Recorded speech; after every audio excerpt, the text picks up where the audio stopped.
This podcast contains explicit content not suitable for listeners under the age of 18.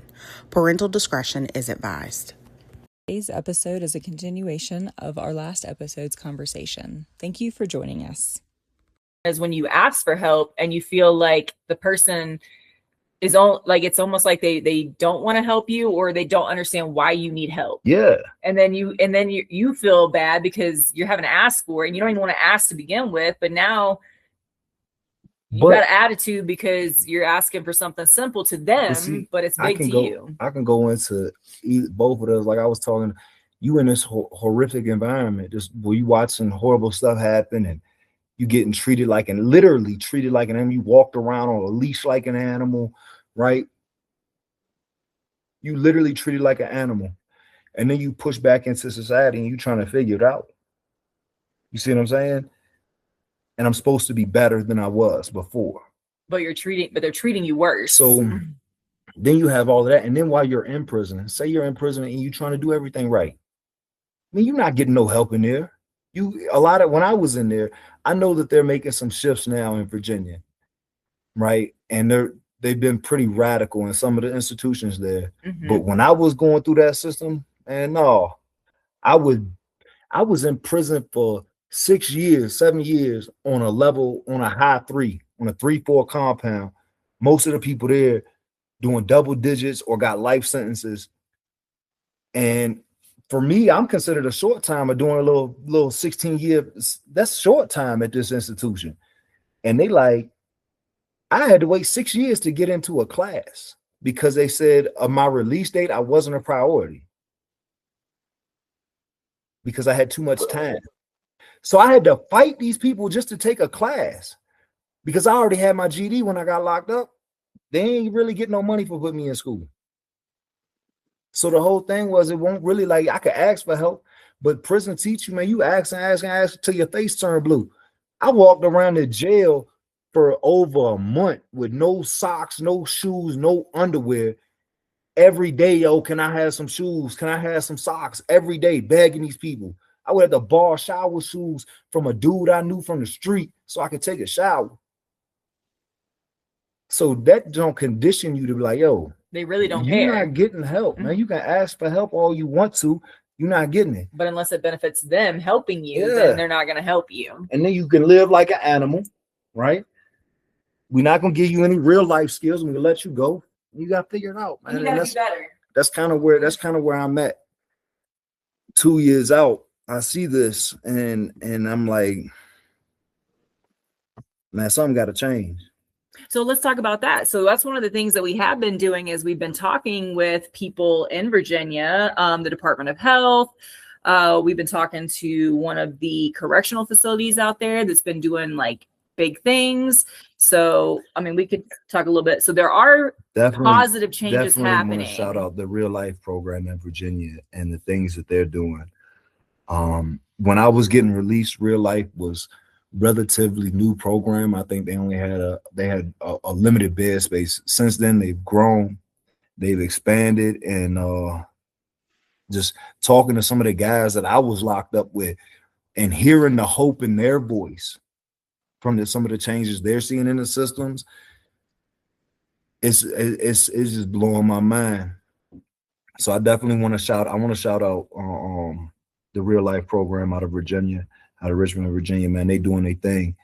And your people, in right? Lawrenceville Correctional Center in Virginia, with the programs that they're doing and the help that they're offering the guys there, man, this is the direction that the correctional system should be going in. Instead of creating cycles of trauma, we're creating cycles of individuals who recognize that trauma and can educate others about it.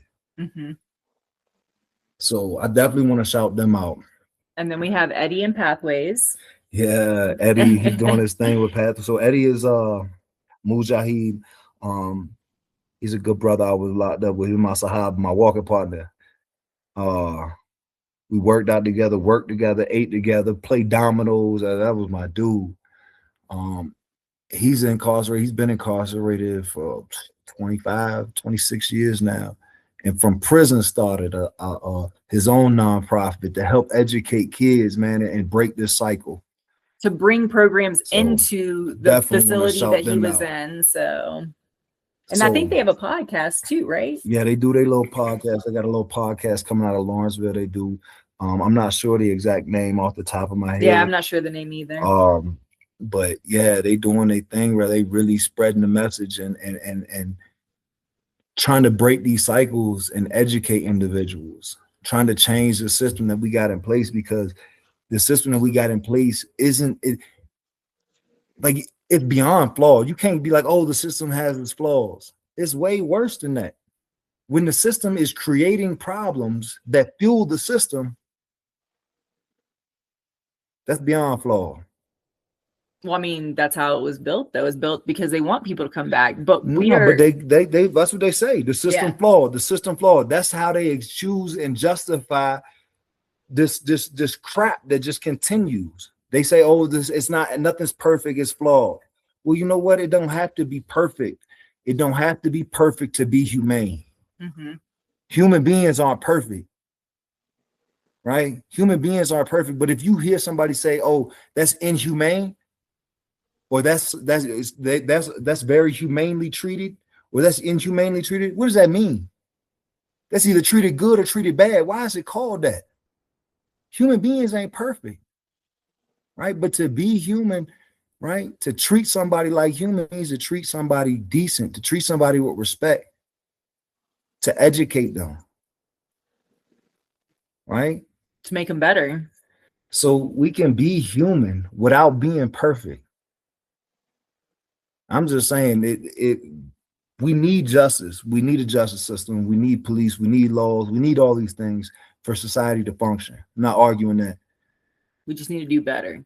But we shouldn't put people in positions that could potentially, or 90% of the time, make them worse, or put them in a position where or put them in a mental space where they feel like they can never get back to normal, and then release them out and expect them to do all these great things, or to at least be productive and not create any harm in the process. Well, my thing is, it just doesn't make sense. If you poke a caged animal, let's just use this analogy, right? If you poke and you poke a caged animal, and then you just let them out, what do you think is going to happen?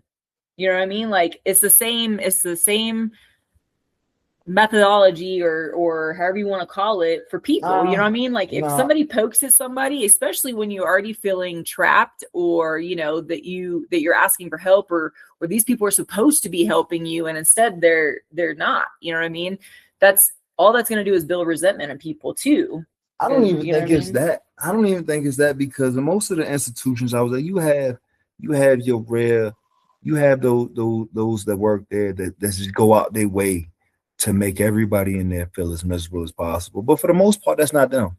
That's like the exception, not the rule. For the most part, your average correctional officer or correctional staff is going to be just trying to do their job, right?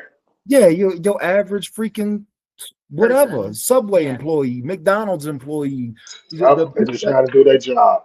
Come in there to get out of there to pay their bills. Now, I'm not saying that there aren't some that come in there that care and try to do things better, but for the most part, man, that's just the best job in the area. Yeah, with the best benefits. Trying to pay bills. It's not necessarily them poking the people. But prison. Well, I mean, when people do intentionally poke. No, if I ask you, David, right now, when you think of prison, what's the first thing that comes to mind? What do you think of?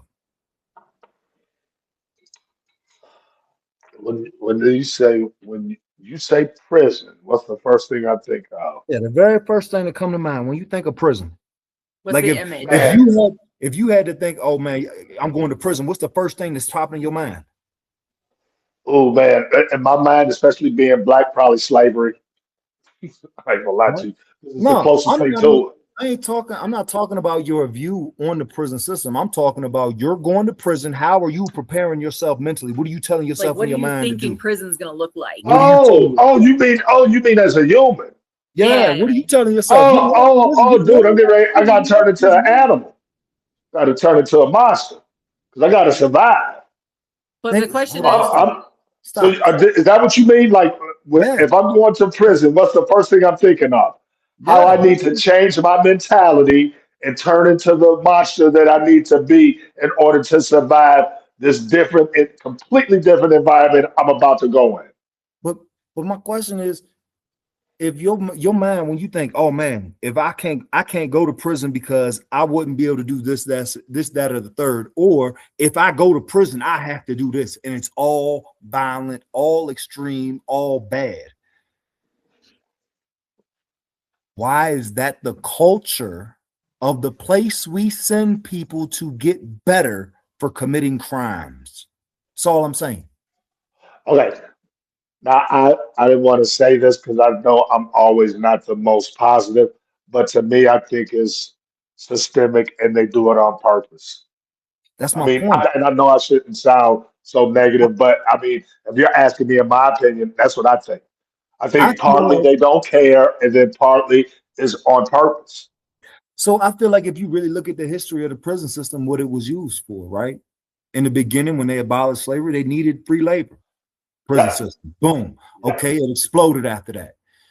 All right, but then once the interstates was built, you know what I mean? The fucking railroads was built. A lot of the infrastructure for this country was laid, and we don't really need all that free labor as much anymore, right? Now we need industrial labor at reduced costs. Cool. While we're building furniture, license plates, things like that. But at the same time, you have to really look at what you're doing. Okay, maybe at first you didn't care. You didn't have a care at all what you were doing. When you were putting people in prison, like, all right, prison, right? You didn't care because you had a need, you needed to be met, and that was the resource to meet it. Cool. But now we have all this information. It's all these years later. And you can look at the prison system and you see what it's actually doing to the state of your society, right? Because I have personally firsthand witnessed individuals come to prison for simple things, right? Maybe burglary. Burglary. Maybe something stupid, right? Some petty larceny or something like that.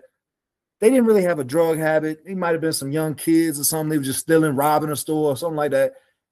How much time they get? Maybe the worst thing it don't matter about the time, right? I ain't talking about the time. They might get 2 years, a year, 3 years. But prison is such a miserable place that people want to escape it. And a lot of times to escape that, they get high, right? So now you have this individual who never had a habit. They go to prison, they come home with a habit, and God knows what they might have seen while they was in there, or what they might have had to do while they was in there, or what effect that had on their mental or emotional state before they get released. So now they're getting released with a messed up mental and emotional state and a drug habit. They didn't come in with. And they going home to their normal family, right? Who really maybe they never experienced any of this, the drugs and the violence and stuff like that before. They definitely going to experience it now when you come home, ain't they? Now what you teaching them? You see how the cycle goes? So you have this information. It's readily available, right? It's right there, plain as day. All you got to do is look, right? They've done studies on it. They got statistics. What do you think a recidivism rate come from? Right? They studied all of these things. So if you have this information and you can clearly see the damage that the system in place is causing, how can you justify these things by saying, oh, it's simply flawed? And why aren't things being done to correct it? See, that's now you asking the questions I would ask. Say that question again. Why aren't things being done to correct it? Yeah, that's the question flawed, right there. As we know with all systems, why don't you have people working on fixing it, making it better? Why are you not trying to correct it? That it's flawed is like the answer and nothing else, because that doesn't work anywhere else in society or business or people or community. If you say, yeah, it's flawed, they say, okay, work on it, fix it. But when they say, oh, it's flawed, it's like, oh, that's just the end of it. You know what I mean? So there needs to be why is that the end? Why is there not people pushing back? I'm just curious if all the cell phone providers and internet providers, right, if they promised you this great service and then it fell short, and then for just 200-300 years, it's like, oh, it's just flawed. Would people just accept it? Right? Would somebody eventually step up and be like, because you got to think about it. It did happen. If you look at the house phone, right? It was flawed. The house phone was flawed because it had a cord. You couldn't take it with you wherever you went. So somebody decided to take it upon themselves to fix the house phone and create a cell phone. Right? But that wasn't good enough either. Because you remember the first cell phones? It was like a suitcase.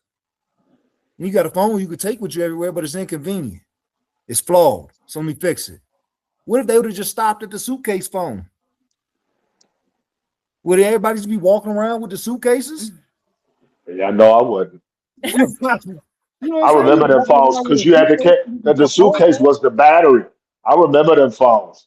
Right. They were like military phones. Yeah. What if the text message stopped at the fax? Would motherfuckers walk around sending emojis through a fax machine all day? No, it was flawed. So they fixed it. You know what I'm saying? I guess I have a question though. So kind of going away from the prison and the flawedness of the system and things, but more so going back into you being home 2 years, right? So what are some of your things that you feel are celebrations? Like, what are things that you didn't think would be, I guess, triumphs that you have had that when you were sitting in prison and you were thinking like, this is what I'm going to do. What are some things that have pleasantly surprised you since you've been home? Oh, 100% Ronin Project. Ronin Project. I can't say that enough. Like, I knew when I was in prison, like I was sitting in prison, and I'm my last probably 2 years, 3 years in prison, I was studying business hard, right? I'm learning about all the different types of business structures, LLC, you know what I'm saying, corporation, S corporation, all of these different things I'm learning about. And then, of course, nonprofit falls into that. So I was thinking about, man, I really want to do something to help. Because I raised hell in prison. Not like in the I'm causing riots, this, that. No, man, I'm talking, I would go in and argue and cuss the staff out, civilly. Right? I wouldn't be vulgar, but I would go in on them. I would give them all the business about us getting resources or when they would treat us unfairly. The food you were talking about when they were feeding, during COVID, they would bring us the hot boxes with the trays in it, and they open the tray and roaches just fall out all over the floor. Dealing with that. Right? So nobody else wants to say, so I pull straight up on the warden and I say something to him. I'm like, oh, what's up with this? You eat this? Yeah, I eat this. I said, well, you just miserable or pathetic, man, or nasty. And I walked off because if you will voluntarily eat something that roaches are just falling out, you know what I'm saying? Like you open the tray of your bread and roaches be backstroking through the holes in your bread. You know what I'm saying? Yeah. This is nasty. And then not to mention we in the middle of COVID, right?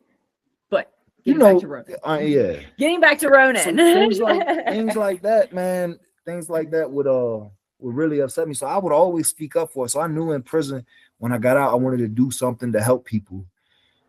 Plus, before prison, I lived my whole life homeless and, struggling going from place to place. And I wanted to do something, man, especially for women and kids that had lived kind of like how I lived with my mom, right? I knew I wanted to do something like that. I just didn't have no idea. You know what I mean? Ronin Project just kind of came together on its own organically. Like, I didn't really have to think about it or just kind of let it go, and it's doing its own thing. So that kind of surprised me. And Please join us as we continue this conversation in our next episode.